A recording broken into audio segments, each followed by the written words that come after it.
Salut les amis et bienvenue. Samuel Eto'o, que vous voyez derrière là, était très amer et a raison. Eto'o a parlé du manque de respect de la part des officiels libyens lors de ce match, comptant pour le qualif pour le mondial 2026 aux États-Unis. Le Cameroun a joué et c'était un match nul.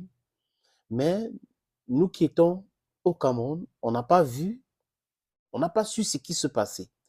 On ne savait pas réellement et tout. Mais apparemment, les gars ont subi des humiliations incroyables. On aurait refusé à Eto'o d'être sur la tribune présidentielle. Et ce n'est pas fini. Quand on chantait l'hymne du Cameroun, ça a été sifflé par des Libyens. Et Samuel Eto'o, président de la Fédération camerounaise de football, dit qu'il n'a jamais vu ça dans sa carrière. Il n'a jamais vu de telles choses dans sa carrière. Et je lis cet extrait de ce qu'a dit Samuel Eto'o. Les joueurs de notre équipe nationale, par leur résilience, leur courage, dans une adversité inédite, ont su répondre présent. En Libye, des mémoires d'anciens footballeurs, vous nous avez offert un moment inoubliable. Nous avons vu une équipe nationale, la nôtre, qui a su contrôler son match en intensité et en qualité. Les phases de transition offensive et défensive ont été maîtrisées. Si, dans une atmosphère d'hostilité. Voilà, donc on ne pouvait pas savoir. Une atmosphère d'hostilité en rupture sur les nobles valeurs du football. Nous avons assisté, médusé à la violation de toutes les règles d'accueil et de fair play du football. L'hymne national de notre nation n'a pas été respecté, pire, a été moqué. Plus grave, le 12e homme a pris la forme un laser géant pour empêcher et brouiller le jeu des lions indomptables.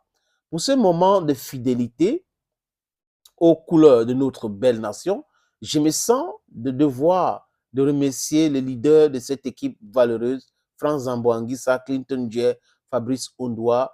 Sachez que vous avez forcé mon admiration. Juste merci. Ça, ce sont les déclarations de Samuel Eto'o fils, qui est très en colère avec les autorités libyennes qui ne comprennent pas pourquoi est-ce qu'ils ont réagi de la sorte, pourquoi est-ce que les supporters libyens insultaient les joueurs, menaçaient les joueurs, pourquoi l'hymne du Cameroun a été sifflé, pourquoi les joueurs n'ont pas été respectés, pourquoi la délégation a été malmenée. Voilà ce qui s'est passé en Libye, les amis. Bon, c'est Samuel Eto'o qui le dit.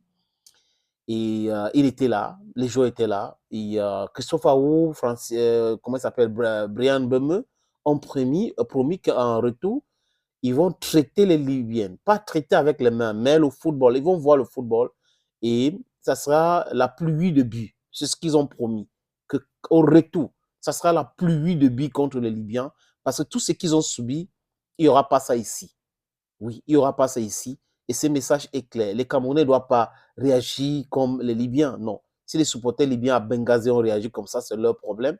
Mais seulement, le football va se jouer au retour. Et ce n'est que comme ça qu'on peut régler les affaires. Les montrer que le Cameroun est plus fort que eux dans le football. Et c'est sur le terrain qu'il faut prouver. Ce n'est pas ailleurs. On doit le prouver sur le terrain. Et je suis sûr que les gars vont se donner à fond, et à fond la caisse pour pouvoir gagner ce match de retour contre la Libye. Mais bon, ça arrive souvent dans le football, les amis. Thank you for watching and bye-bye.